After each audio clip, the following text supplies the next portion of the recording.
नमस्कार, सनपर चैनल में आपका स्वागत है। मैं हूं किरण वर्मा। तो दर्शकों, जैसे आप जानते हैं कि हम कोई ना कोई विषय लेके आपके सामने रूबरू होते हैं। आज हम जम्मू स्पीक्स में बात करेंगे आरटीओ जम्मू के संबंधित हमारे पास प्रश्न होंगे। इस वक्त मेरे साथ है आरटीओ जम्मू धुरंधर सिंह जी। उनसे हम जानेंगे कि जो ये रजिस्ट्रेशन की बात आ रही है, बाहरी राज्यों की जो गाड़ियाँ हैं उसकी रजिस्ट्रेशन कराना कितना अनिवार्य है, उस संदर्भ में हम बात करेंगे। आपका स्वागत है सर। जी सर, आप हमें बताएं कि जैसे बाहर की गाड़ियां हैं जो रजिस्ट्रेशन कराना कितना अनिवार्य है। जैसे J&K प्रशासन द्वारा इसका ऑर्डर निकाला गया है, क्या किया? देखिए, जैसे आप रजिस्ट्रेशन की बात कर रहे हो, चाहे वो गाड़ी बाहर से आप खरीद के लाओ या आप फ्रेश गाड़ी ले लो, रजिस्ट्रेशन उसके लिए मैंडेटरी है। मोटर व्हीकल एक्ट 1988 के तहत कोई भी गाड़ी अगर आप फ्रेश लेते हो तो उसको रजिस्ट्रेशन आपने करवानी है। सेक्शन 39 उसके लिए मैंडेटरी है कि आपको रजिस्ट्रेशन करवाना है। जहाँ तक बाहर वाली गाड़ियों की बात है, बाहर वाली गाड़ियाँ दो किस्म की गाड़ियाँ हैं, इसमें थोड़ा आपको डिस्टिंक्शन का पता होना ज़रूरी है। एक गाड़ियाँ वो हैं जो हम आदमी अपने नाम पे लेता है। मान लो कोई आदमी यहाँ से बाहर रह रहा है, वो दिल्ली में रह रहा है, चंडीगढ़ में रह रहा है, अपने नाम पे उसको गाड़ी दी, अब वो वहाँ से परमानेंटली शिफ्ट हो रहा है, जम्मू में आ रहा है, J&K में आ रहा है, कश्मीर में आ रहा है, कहीं भी आ रहा है, या यहाँ से बाहर परमानेंटली शिफ्ट जा रहा है, तो उसके लिए सेक्शन 47 है मोटर व्हीकल एक्ट का कि आपको यहाँ से बाहर जा रहे हो या बाहर से अंदर आना है, यहाँ आना है, तो आपको उस गाड़ी का यहाँ पे NOC लेके यहाँ का एड्रेस जो है चेंज ऑफ एड्रेस करवाना है। और उसके लिए आपके पास 1 साल का टाइम है। विदिन 1 ईयर आप वो प्रोसीजर कर सकते हो जब आप वहाँ से परमानेंटली शिफ्ट हो गए हो। लेकिन जो दूसरा यहाँ पे कैटेगरी ऑफ व्हीकल्स है वो है जो गाड़ियाँ सेल परचेज होती हैं। मान लो आप गाड़ी खरीद के लाते हो किसी से, अभी आप चंडीगढ़ में गए, पंजाब में गए, वहाँ से किसी से आपने गाड़ी खरीदी, उसको लेके आप जम्मू आ गए हो। अब आपको जम्मू में उस गाड़ी का अपने नाम पर ट्रांसफर ओनरशिप करवानी है, तो आपको यहाँ का जो प्रोसीजर है, वहाँ यहाँ का जो टोकन टैक्स है वो प्रो रेटा बेसिस पे करना है। उसके लिए आपने जहाँ से आपने गाड़ी खरीदी है वहाँ से उसकी NOC लानी है। NOC आपको वही अथॉरिटी देगी, आरटीओ देगा जहाँ वो गाड़ी रजिस्टर्ड हुई है।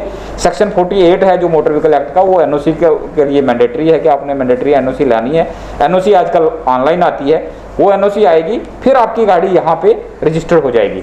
लेकिन उसके लिए आपको 1 साल का टाइम नहीं है। 1 साल का टाइम जो है वो इसलिए नहीं है कि ये आपका सेल वाली गाड़ी है, किसी से आपने खरीदी है, तो इसमें NOC आपकी 45 डेज के लिए वैलिड रहती है। विदिन 45 डेज आपने कंसर्न RTO या ARTO के पास जाके उस गाड़ी को अपने नाम पे ट्रांसफर करवा देना है। सर, जैसे देखें कि लोग काफ़ी देर से 10 साल 15 साल पीछे चले जाएँ, तो काफ़ी देर से गाड़ियाँ यहाँ पे चल रही हैं, 10-10 लाख की गाड़ी भी है, तो वो लोग क्या करेंगे, उनके लिए क्या होगा? देखिए, यहाँ पे जम्मू में तो गाड़ियाँ पुरानी जो बाहर से लोग ला रहे हैं वो तो रजिस्टर हो रही हैं यहाँ पे, रजिस्टर। मेरे पास अगर आप एवरेज डाटा ले लें पिछले 5-10 साल का, तो हमारे पास दिल्ली की 2-3 व्हीकल्स जो हैं बाहर की गाड़ियाँ यहाँ री रजिस्टर होती हैं, जो अभी भी हो रही हैं। तो ऐसी बात नहीं है कि लोग बाहर से लाके विदाउट री रजिस्ट्रेशन चल रहे हैं। मैक्सिमम लोग जो हैं इसको फॉलो कर रहे हैं रूल्स को, और यहाँ पे आके हमारे पास री रजिस्ट्रेशन करवाते हैं। कुछ लोग हैं जिन्होंने शायद यहाँ पे तो करवा रहे हैं, कुछ जगहों पे नहीं करवा रहे होंगे, तो उनके लिए ये एक जो सर्कुलर निकला है गवर्नमेंट ने, जिसके लिए जो ज़्यादा आजकल सोशल मीडिया पे फैल रहा है, ये कोई नया सर्कुलर नहीं है। ये उन लोगों को एक याददाश्त दिलाने के लिए है, एक किस्म का पब्लिक नोटिस है कि भाई आप अपना वायलेशन अगर आप कर रहे हो तो इसको इमीडिएटली आप इसको अपना यहाँ पे री रजिस्टर करवा लो। जिन लोगों ने करवा दी उनको कोई दिक्कत नहीं है। साथ में यहाँ पे कुछ कन्फ्यूजन लोगों में है कि जैसे कोई बाहर से यहाँ पे घूमने आया है, कोई यहाँ पे सर्विस कर रहा है, कोई ऐसा आदमी जिसका यहाँ पे भी घर है, दिल्ली में भी घर है, उसको इस एक्ट से, इस रूल से, इस सर्कुलर से कोई लेना देना नहीं। उसके लिए ये मैंडेटरी नहीं है। वो गाड़ी यहाँ भी चला सकता है, वो वहाँ भी चला सकता है, क्योंकि जो रजिस्ट्रेशन होती है वो पूरे इंडिया में वैलिड मानी जाती है। जो सेक्शन 40 है मोटर व्हीकल एक्ट का, उसके तहत आपकी रजिस्ट्रेशन कहीं भी किसी भी स्टेट में हो, उस रजिस्ट्रेशन पे आप पूरे इंडिया में गाड़ी को चला सकते हो।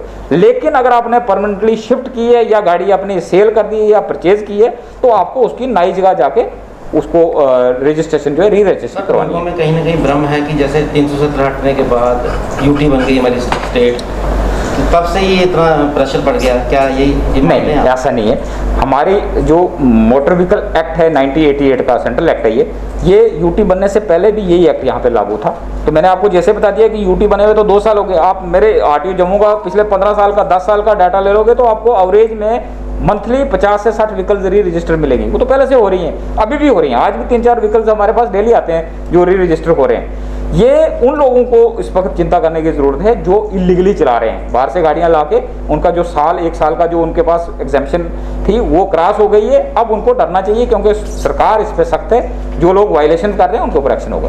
जो एफिडेविट पे तौर पे चला रहे हैं गाड़ी, वो तो इलीगल है, उसको तो सेल माना नहीं जाता। जैसे आप जानते हो कि हमारे गाड़ी की जो भी transfer, sale, purchase, registration online है। हमारा वाहन पोर्टल है, उस पर ऑनलाइन ट्रांसफ़र होती है, ऑनलाइन उसकी रजिस्ट्रेशन होती है। अगर आपने किसी एफिडेविट पे गाड़ी ली है तो उसको सेल नहीं माना जाता लीगली, वो लीगली जो है वो अनऑथराइज चल रहा है। और उसमें सबसे बड़ी बात है कि जिस बंदे ने गाड़ी बेची है उसको सबसे ज़्यादा प्रॉब्लम आने वाली है। मान लो वो गाड़ी कहीं एक्सीडेंट हो जाती है, कहीं पे आपको मिसयूज़ हुई गाड़ी, तो जो जिसके पास वो गाड़ी, जो फिजिकल पोजीशन जिसके पास है, उसको तो पूछेंगे, लेकिन जो फर्स्ट है जिसके नाम पे वो गाड़ी ऑनलाइन वाहन पोर्टल पे शो कर रही है ओनर की, वो मारा जाएगा फर्स्ट उसको। तो इसलिए अपनी सेफ्टी के लिए लोगों को इसको फॉलो करना चाहिए। अगर आप गाड़ी बेचते हो तो उसको इमीडिएटली अपनी जो ओनरशिप है उसकी ट्रांसफ़र कर लीजिएगा। सर ये बताएं हमारे दर्शकों की, जैसे ये बाहर से गाड़ी लेके आते हैं, दिल्ली से, लुधियाना से, चंडीगढ़ से, तो काफ़ी देर से लेके रखी है, एफिडेविट है, मालिक रजिस्ट्रेशन है उनके पास, मगर क्या रास्ता क्या है, कैसे वो देखिए उस मालिक तक पहुँचेंगे?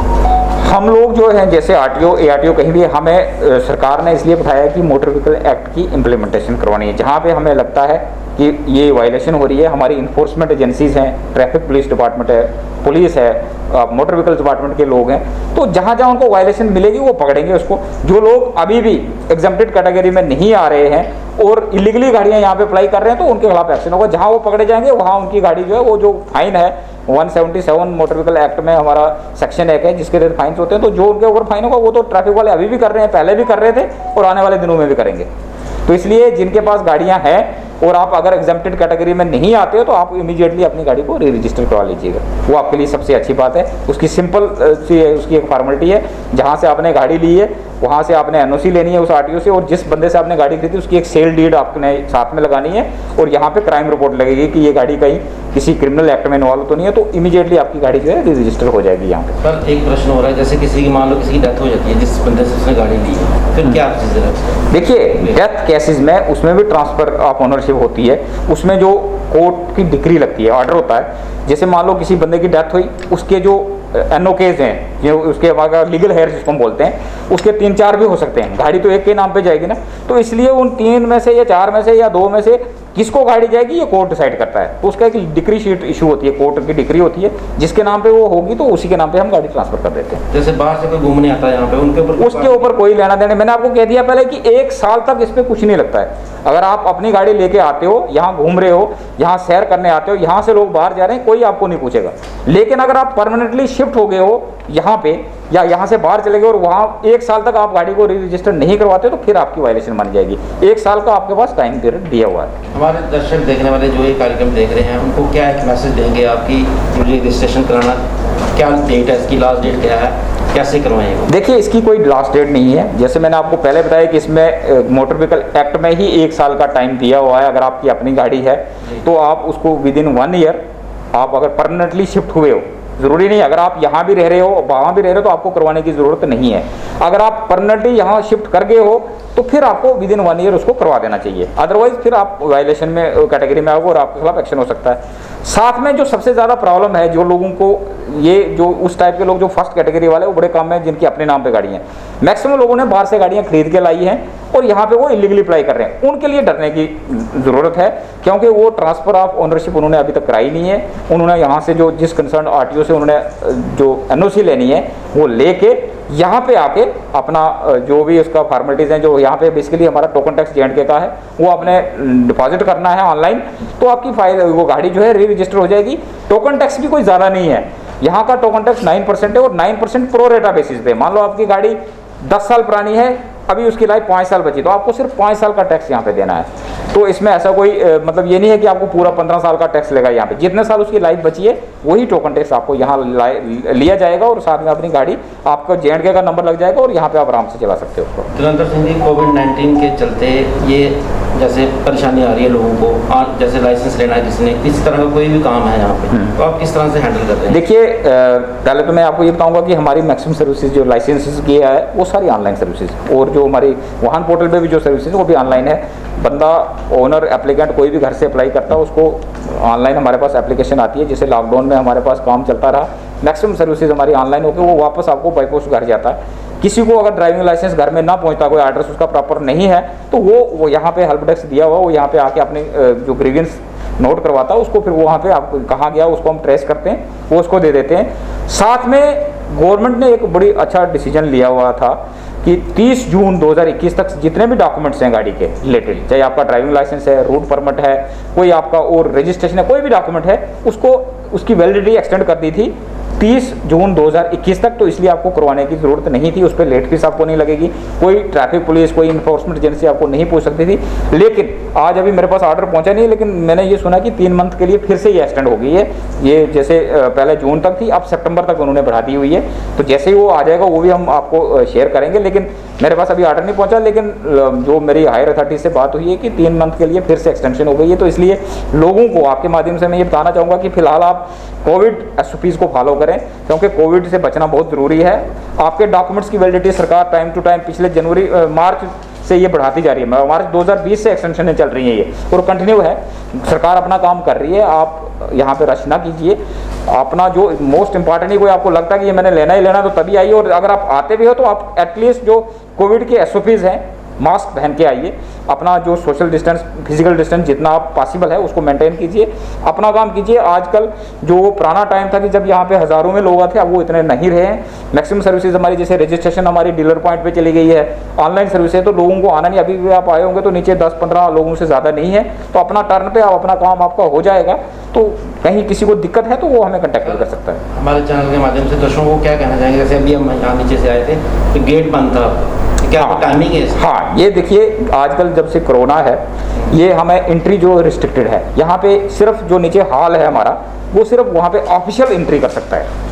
ऑफिसर के अलावा चाहे वो ऑफिसर भी है, कोई हमारे डिपार्टमेंट का बड़ा ऑफिसर भी होगा, उसके लिए भी अथराइज नहीं जब तक हम उसको बोलेंगे नहीं, क्योंकि वहाँ पे हम किसी अनअथराइज पर्सन को अंदर नहीं जाने देंगे, इसलिए वो लॉक्ड रहता है। हाँ, जो हमारी टाइमिंग है 11 बजे से 2 बजे तक, वो उस टाइम में अगर कोई यहाँ पे आता है तो हमारा जो क्लर्क प्यान है जो है 4th क्लास एम्प्लॉय नीचे रखा है। जितने लोग आते हैं एक एक करके, जैसे अभी देखा होगा आपने लोग जो खड़े थे आके, मैं अभी मीटिंग से आया हूँ, अभी ट्रांसपोर्ट कमिश्नर ऑफिस में मीटिंग थी हमारी, जिन जिन का इश्यूज थे वो सेटल किए। यहाँ पे हम किसी को बैठ के नहीं बैठा सकते, क्योंकि आजकल कोविड का जो ये SOPs है उससे हम जितना इकट्ठे लोग, अगर हम फिजिकल डिस्टेंस मेंटेन नहीं करेंगे तो मेरे 80% मुलाजम पहले ही कोविड पॉजिटिव हुए हैं, वो रिकवर हो गए हैं थैंकफुली।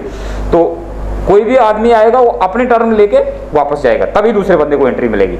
और मैं आपके माध्यम से लोगों को भी ये बताना चाहूँगा कि आपको यहाँ आने की ज़रूरत नहीं है। हमारे विंडोज़ हैं, हर विंडो पे अपना कौन सा काम कहाँ होता है लगा हुआ है, आप अपना काम कीजिए। अगर आपको कहीं पता नहीं लग रहा तो साथ में ये हेल्प डेस्क बना, वहाँ बंदा बैठा होता है, उससे आप पूछिए। और हमारे जो काउंटर्स हैं वो 2 बजे तक खुले होते हैं। 2 बजे के बाद आपको अगर कोई ज़रूरत है तो आप हेल्प डेस्क पे आके फिर आपको स्पेशल आपके लिए, क्योंकि जो दिन में 2 बजे तक हमारे पास डॉक्यूमेंट्स फाइलें आती हैं, वो 2 बजे के बाद डीलिंग असिस्टेंट ने उसको तैयार करना, ताकि कल दूसरे दिन उसने वापस भी देनी है। तो अगर आपको किसी को कोई दिक्कत आती है तो वो हेल्प डेस्क पे सीधा जाए, वो डायरेक्टली मेरे साथ उसमें इंटरकॉम पे कनेक्टेड होता है। अगर किसी को दिक्कत होती है, मुझे लगता है कि इसको मेरी ज़रूरत है, तो हम उसको अंदर बुला लेते हैं। अदरवाइज आपका जो काम है वो विंडो पे होगा और विंडो से आपने घर चला जाना है।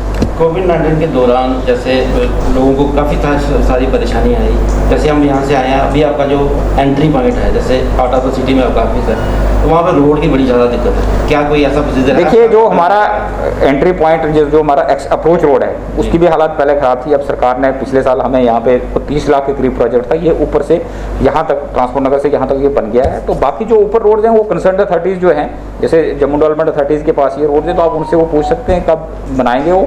तो टाइमली डिपार्टमेंट की तरफ से कोई है? हमारे डिपार्टमेंट में बेसिकली हम रोड तो नहीं बनाते हैं, लेकिन जो हमारी डिमांड्स होती हैं वो टाइम टू टाइम हम उनके साथ टेकअप करते हैं। जैसे हमने ये टेकअप किया था तो उन्होंने इतना ये स्ट्रेच जो है, हम बड़े शुक्रगुजार हैं जम्मू डेवलपमेंट अथॉरिटीज़ के, उन्होंने ये कोई 200-250 मीटर का हमारा जो स्ट्रेच है उसको अच्छी तरह से विद ड्रेनेज यहाँ पे बनाया, और वो ये हमें काफ़ी लोगों ने इसको अप्रिशिएट भी किया कि इनको अच्छी फैसिलिटी अभी यहाँ पे मिली है। तो जो मेन ऊपर ट्रांसपोर्ट नगर में जो रोड जिनकी कंडीशन ठीक नहीं है, तो वो भी आने वाले टाइम में सरकार उस पर भी सोचेगी, और कर भी रहे हैं। आपने देखा होगा थोड़ा बहुत काम हो भी रहा है। तो जो अगर और कोई आप इस पे क्वेश्चन पूछना चाहें तो वो कंसर्न वाले से पूछ सकते हैं, क्योंकि उसके बारे में मैं आपको बता नहीं पाऊंगा। अभी कोविड-19 के चलते आपने कितनी रजिस्ट्रेशन की हैं गाड़ियाँ अभी तक? नहीं, बाहरी राज्य की छोड़ के जम्मू में जो J&K की हैं। देखिए, हमारी जो रजिस्ट्रेशन है पर मंथ 3000 के आसपास जम्मू RTO में होती है। मतलब 3000 व्हीकल्स जो है मंथली यहाँ पे सेल होती हैं। तो उनकी रजिस्ट्रेशन आप जैसे जानते हैं आजकल रजिस्ट्रेशन तो यहाँ होती नहीं है, हमारे पास सिर्फ ऑनलाइन डाटा ही आता है। रजिस्ट्रेशन जो है वो आजकल डेलीगेट हो गई है, सिर्फ हमारे पास कमर्शियल व्हीकल्स की रजिस्ट्रेशन यहाँ पे होती है। बाकी जो नॉन कमर्शियल है,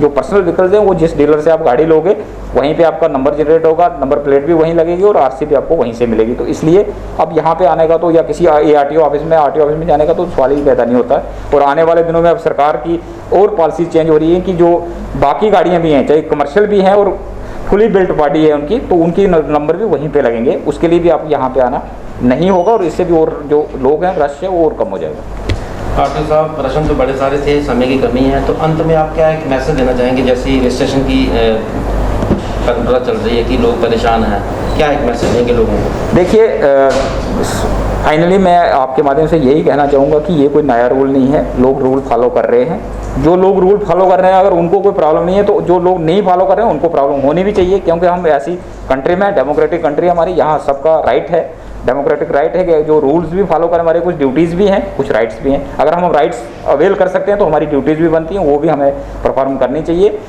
आपको अगर गाड़ी आपने ली है, आपने किसी दूसरी स्टेट से गाड़ी लाई के परचेज़ करके लाई है, तो ये आपकी ड्यूटी बनती है कि वहाँ से उसका NOC लेके आइए। उसकी जो क्राइम रिपोर्ट है वो हमने नहीं लानी है। हमारा काम है कि जब आप अपनी फाइल लेके हमारे पास आओगे, आपकी केस अगर कंप्लीट है, अगर यहाँ पे डिले होगा, हमारे 15 डेज टाइम है हमारे पास, अगर आपका 15 दिन में नहीं होता तो हम रिस्पॉन्सिबल हैं। बट आपकी NOC आपको नहीं लगी तो उसमें हम रिस्पॉन्सिबल नहीं। आप जैसे मर्जी लाइए, हमारा उसके साथ कोई लेना देना नहीं। मान लीजिए कोई अगर नहीं करता फॉर्मेलिटीज पूरी, तो उसका एक्शन होगा, सील कर दोगे? वो तो ट्रैफिक पुलिस एक्शन ले रही है। मैंने बोल दिया कि सेक्शन 177 में उसके खिलाफ एक्शन होगा। और वो एनफोर्समेंट एजेंसी, बेसिकली हम लोग, हमारा डॉक्यूमेंटेशन का ज़्यादा काम रहता है, हम लोग बाहर रोड पे होते नहीं है, तो हमारी जो एनफोर्समेंट एजेंसी ट्रैफिक पुलिस है वो तो अपना काम कर रही है। आपने देखा होगा कि कई दिनों से मीडिया वाले भी देख रहे हैं कि वो अपना, उन्होंने बड़ा आजकल जो इन्फोर्समेंट है वो काफ़ी स्ट्रिक्ट कर दी हुई है। नए SSP साहब आए हुए हैं, बड़े स्ट्रिक्ट हैं, हर जगह वो खुद जा रहे हैं। तो लोगों को जो वायलेशन कर रहे हैं उनको डरना चाहिए, और जिन्होंने वायलेशन नहीं की, जो लॉ अबाइडर सिटीजन हैं, उनको तो अपने प्रोड से जीना चाहिए कि हम लोग फॉलो कर रहे हैं। जो फॉलो नहीं करते हैं उनके ऊपर एक्शन होगा। जी, धन्यवाद जी आपका, कीमती समय दिया। दर्शकों, जैसे आपने देखा कि जम्मू स्पीक्स में मेरे साथ है आपके जम्मू दलंतर सिंह जी। उनका यही मानना है कि जो भी रूल्स निकाले गए हैं ये पहले से हैं, तो लोगों को चाहिए कि SOP का भी पालन करें और जो रूल्स निकाले गए हैं उसका भी पालन करें, ताकि हम इस जो बाहरी राज्य की गाड़ियाँ हैं उनसे निजात में मिल सके हमें। तो हमें उम्मीद है कि आज की चर्चा आपको पसंद आई होगी। फिर मिलेंगे एक नए विषय के साथ। नमस्कार।